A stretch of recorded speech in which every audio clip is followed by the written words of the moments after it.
Mom threw away my things while I was at Grandpa's funeral to give my room to her stepdaughter. But Grandpa left the house to me in his will, so now I packed her bags and put them out the door. Her reaction was, "My earliest memories are filled with the warmth of my father's smile and the comfort of our small rented apartment." I'm Carla, and until I was 13, my life was nothing but ordinary in the best possible way. My dad, James, was the kind of father who made everything an adventure. Even though we lived in a modest apartment, he turned our tiny balcony into a fairy garden and our living room into a fort during rainy weekends. Mom, Sarah, was different, more reserved, always dreaming of a bigger house and a grander life. But back then, their differences seemed to balance each other out perfectly. "Carla, sweetie, would you like to spend the weekend at Grandpa's?" Mom would often ask, and I'd jump at the chance. Not because I didn't want to be home, but because Grandpa Richard's house was like a second home to me. It was this beautiful two-story Victorian with creaking wooden floors and endless corners to explore. "Your mother needs her alone time with your father," Grandpa would explain with a knowing smile when I'd arrive at his doorstep, "and I need my time with my favorite granddaughter." I was a perceptive child, more than the adults around me realized. I understood that Mom sometimes needed space, that she and Dad had their own relationship to nurture. It didn't hurt me. If anything, it made me feel mature. Plus, those weekends with Grandpa were precious. He'd tell me stories about Dad's childhood, teach me about managing money — he was a retired bank manager — and make the best pancakes in the world. "You know, Carla," he told me once while we were having breakfast on his porch, "your mother dreams of a house like this. But you know what's more important than a big house? A home filled with love." I nodded, understanding even at that young age. Our apartment might have been small, but it was filled with love. Dad would come home from his job at the insurance company, swing me around in his arms, and pepper Mom with kisses until she laughed despite herself. Those moments made our tiny space feel infinite, but life has a way of changing when you least expect it. I was 13 when Dad started losing weight rapidly. At first he joked about it, saying he was finally getting in shape, but his eyes told a different story. The doctor's visits became more frequent, and Mom's face grew increasingly worried. "It's just a phase," Dad would say, ruffling my hair weakly. "I'll be back to my old self in no time," but he wasn't. The disease, aggressive pancreatic cancer, consumed him like a wildfire. Within months, my strong, vibrant father became a shadow of himself. I watched helplessly as Mom tried to hold everything together, but I could see her crumbling inside. The last conversation I had with Dad is forever etched in my memory. He was lying in his hospital bed, his hand barely strong enough to hold mine. "Take care of your mom for me, princess," he whispered. "And let Grandpa guide you. He's wiser than all of us combined." The year after Dad's death felt like living in a fog. Mom spiraled into such deep depression that she could barely look at me. I guess I reminded her too much of him. Thank goodness for Grandpa Richard. He became my rock, my safe harbor in the storm that our lives had become. Living in Grandpa's house wasn't just a temporary solution anymore. It became my new normal. Every morning I'd wake up in what used to be Dad's old room, surrounded by his childhood photos and trophies. Grandpa made sure I kept up with school, helped me with homework, and tried his best to fill the void both my parents had left, one through death, the other through grief. Mom would call occasionally, but her voice always seemed distant, detached. Her visits were even rarer, quick stops where she'd barely meet my eyes before rushing off again. I learned to stop expecting more. Then, exactly 1 year and 2 months after Dad's death, everything changed. Mom showed up at Grandpa's door one sunny Saturday morning, and I almost didn't recognize her. Gone was the grieving widow in black, replaced by someone wearing a bright yellow dress and sporting a new haircut. Her face was glowing with unhappiness. "Parla, sweetie, pack your things, you're coming home," she announced, bouncing on her heels like a teenager. I looked at Grandpa confused. He seemed just as surprised as I was. The drive back to our apartment was filled with Mom's cheerful chatter about everything and nothing. It was like sitting next to a stranger who happened to look like my mother. But the real shock came when we walked through our apartment door. There, in our small living room, stood a tall man and a girl who looked about 3 years younger than me. They both smiled awkwardly as Mom practically danced to their side. "Carla, meet Robert and his daughter Emma. Robert is my fiancé, and Emma will be your new sister. We're getting married soon." Mom beamed, clutching Robert's arm. The room started spinning. "What? When did this happen?" "Oh, we've been dating for a while now." Mom waved her hand dismissively. "I didn't tell anyone about our relationship. You know how people can get jealous and judgmental. It was better this way." I stumbled to my old room, barely registering that it had been redecorated. With trembling hands, I pulled out my phone and called Grandpa. He answered on the first ring. "Mom has a fiancé," I whispered into the phone. "She's getting married and didn't tell anyone. There's a man here and his daughter." Grandpa arrived within 20 minutes. I could hear the conversation from my room as he confronted Mom. "Sarah, how could you do this without telling anyone? Without telling your own daughter?" "Dad, I'm happy for the first time in forever." Mom's voice was defensive. "I've decided to start fresh, to live again." James would want that. He wouldn't want me to waste away in depression forever. There was a long pause before Grandpa spoke again, his voice heavy with resignation. "I hope you'll be happy, Sarah. Just, don't forget you have a daughter who needs you too."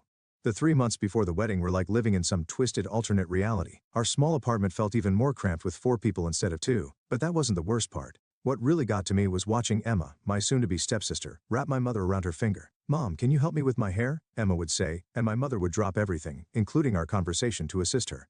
The way she said "Mom" made my skin crawl, especially since she'd only known my mother for a few months. Mom seemed blind to everything except Emma. When Emma mentioned she loved ballet, Mom immediately signed her up for private lessons, something I'd begged for years ago but was told we couldn't afford. When Emma complained about her old phone being too slow, Mom bought her the latest iPhone model. When Emma wanted to redecorate her side of the bedroom we now shared, Mom took her shopping and spent 100% of dollars on new bedding, curtains, and decorations. "Your sister needs to feel welcome here," Mom would say whenever I tried to point out the disparity in treatment. "Stepsister," I'd correct her, "and I need to feel welcome too."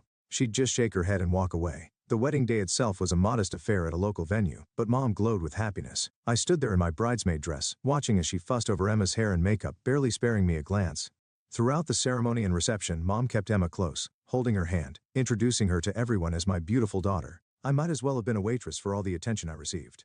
Grandpa gave them a check for $5,000 as a wedding gift, a generous amount by any standard, but I overheard Mom's reaction when she cornered him by the restrooms. "Really, Dad? A check?" she hissed, her face flushed from champagne and anger. "I was counting on you giving us your house. We're a proper family now, we need the space." "That apartment is too small for 4 people. Grandpa remained calm, though I could see the disappointment in his eyes. "Sarah, you're rushing everything. First the sudden engagement, now this? That house isn't just property to be handed over on a whim. Besides, it's where Carla spends half her time now." "Oh, so that's it? You're playing favorites now?" "No, I'm being practical. And maybe you should be too." I slipped away before they could notice me, but the conversation haunted me. My mother had changed so much that I barely recognized her anymore. She'd created this new perfect family in her mind, with Emma as the star child and Robert as the ideal husband. There didn't seem to be any room left for me. So I did what any unwanted person would do. I spent more and more time at Grandpa's house. At least there, I didn't have to pretend to be happy about being replaced. 4 years have passed since that moment, and I was about to graduate from high school. Living in that apartment had become a masterclass in avoiding conflict. I'd learned to be quiet, to take up as little space as possible, to spend most of my time either in my room or at Grandpa's. One evening, during our weekly family dinner, another exercise in pretending we were one big happy family, I decided to share my plans for the future. "I've been accepted to State University," I announced, trying to keep my voice steady. "I want to study finance and business management." The silence that followed was deafening. Mom put down her fork, exchanged a look with Robert, and cleared her throat. "Actually, Carla, I think it would be better if you started working after graduation. College isn't necessary for everyone." I stared at her, bewildered. "What are you talking about? Dad set up a college fund for me before he died. He always wanted me to get higher education." Mom shifted uncomfortably in her chair. "About that fund, Robert and I have been talking, and we think it would be better to save that money for Emma's education. She's incredibly talented, you know, top of her class and everything. She'll need a good university education to reach her full potential." Robert nodded sagely. "Emma has shown remarkable aptitude in her studies. It would be the right thing to do, Carla. You could work for a few years, save up, and then go to college if you still want to." I felt like I'd been punched in the stomach. The college fund, the last gift my father had arranged for me, they wanted to take that too? "That money is mine," I said, my voice shaking with anger. "Dad left it specifically for my education. You can't just give it to Emma." "Don't be selfish, Carla." Mom's eyes filled with tears. "Emma is your sister, stepsister." I stood up so quickly my chair fell backward. "And that money is the last thing I have from Dad. You've given her everything else, my room, your attention, your love. But you can't have this. I won't let you take it. How dare you?" Mom was crying now, but I could see the manipulation in her tears. "After everything we've done for you, Emma needs." "Emma needs? What about what I need? What about what Dad wanted for me?" The argument ended with doors slamming and tears, mostly Mom's, as she wailed about my selfishness. After that night, the apartment became even more hostile. No one spoke to me unless absolutely necessary. Emma would smirk whenever she passed me in the hallway, and Robert wouldn't even look in my direction. When graduation day came, I wasn't surprised to find only Grandpa in the audience. He cheered loud enough for 4 people when they called my name, and his proud smile meant more to me than anything my new family could have offered. That evening, I packed everything I owned into 3 cardboard boxes and my old suitcase. Grandpa helped me load them into his car. "Your room is always ready for you, sweetheart," he said as we drove away from the apartment. "Always has been, always will be." I didn't look back as we left. There was nothing there for me anymore. College life became my escape. I threw myself into my studies, determined to make my father and Grandpa proud. The business and finance courses fascinated me, and I found myself excelling in ways that would have made Dad smile. Every evening I'd call Grandpa to share what I'd learned. "Tell me again about derivatives," he'd say, even though he knew more about finance than my professors. "I love hearing you explain it." But as my college years progressed, I noticed changes in Grandpa's voice during our calls. He got tired more easily, and his usual sharp wit sometimes seemed dulled. During my visits home, I caught him wincing when he stood up or rubbing his chest when he thought I wasn't looking. "It's just age catching up with me," he'd say whenever I asked about his health. "Nothing to worry about, sweetheart." But I did worry. I started calling him twice a day instead of once, and I'd drive home every weekend I could, not just on holidays. We'd sit in his kitchen drinking tea and talking about everything and nothing, just like we used to. Sometimes I'd catch him looking at me with such intense love that it made my throat tight. It was the middle of my final semester when Mom called. I almost didn't answer. It was the first time she'd called in 4 years, but something made me pick up. "Grandpa died last night," she said, her voice flat and emotionless. "The funeral is on Thursday at 2 p.m., Hartford Funeral Home." The phone slipped from my hand. I don't remember much of what happened next, just that my roommate found me curled up on the floor sobbing uncontrollably. Thursday came too quickly and not quickly enough. The funeral home was exactly the kind of place Grandpa would have chosen, understated but elegant, with large windows letting in natural light. I arrived early, my black dress feeling too tight, my skin too sensitive, everything wrong because Grandpa wasn't there to make it right. I expected to see Mom and her family, but they weren't there. Instead, Mr. Harrison, Grandpa's friend from his banking days, was organizing everything.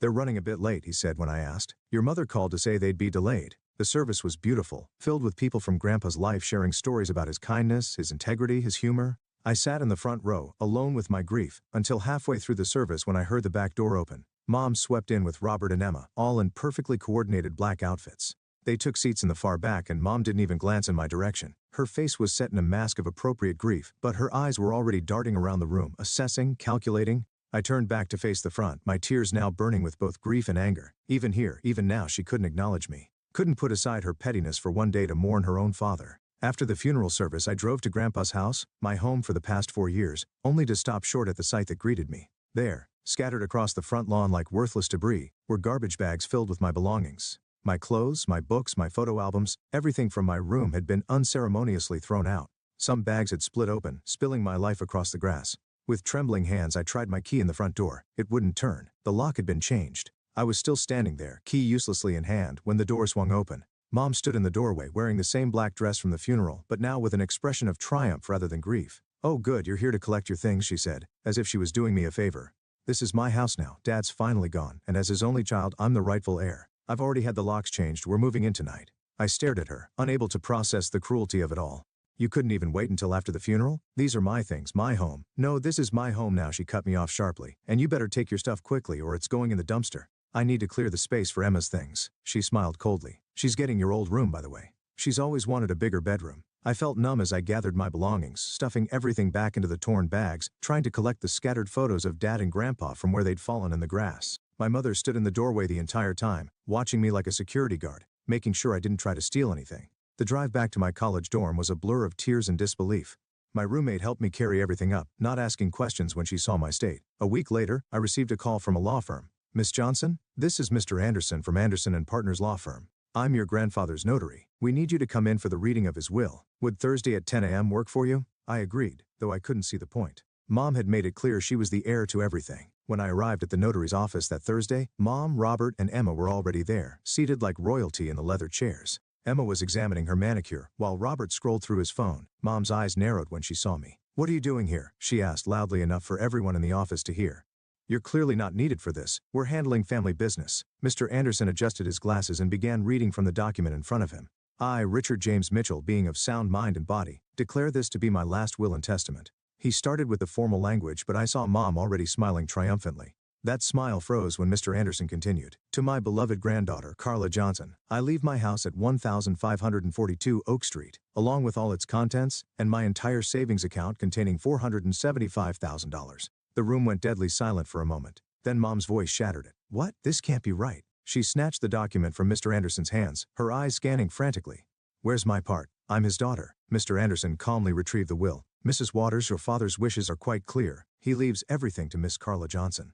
There is no provision for you in the will. This is impossible." Mom's face had turned scarlet. She manipulated him. She poisoned him against me. "I'll sue. I'll contest this will." "The will is ironclad," Mr. Anderson stated firmly. "Your father had it properly witnessed and notarized 6 months ago. He was of completely sound mind, as attested by his doctor. Any attempt to contest it would be futile and expensive." Mom's strategy suddenly shifted. The rage in her eyes transformed into tears as she turned to me. "Carla, sweetie, please," she pleaded, her voice honey-sweet now. "We've already given up our apartment. We moved everything out yesterday. We have nowhere to go.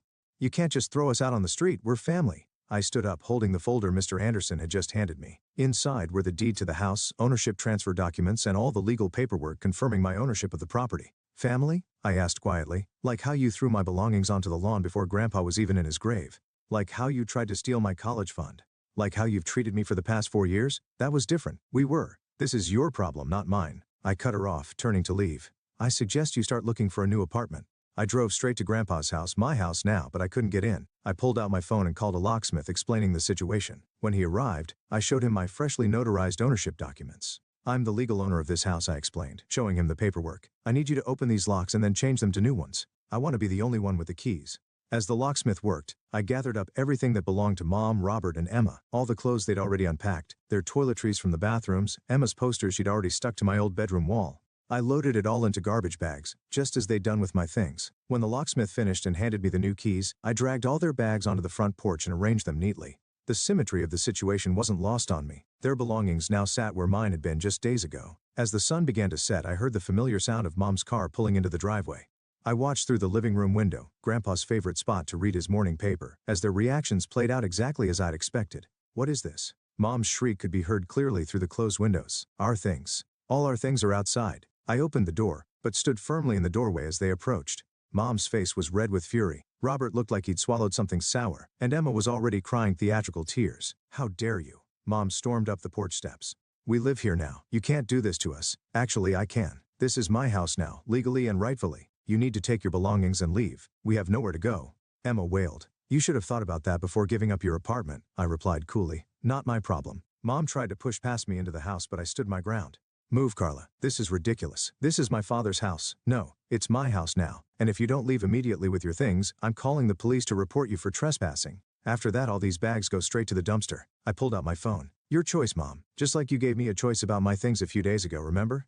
The next few minutes were filled with cursing and threats as they gathered their bags. Mom alternated between crying and screaming about how unfair it all was, while Emma kept saying, I'd regret this. Robert muttered under his breath about contesting the will. As they loaded the last bag into their car, Mom turned to me one final time. You're no daughter of mine.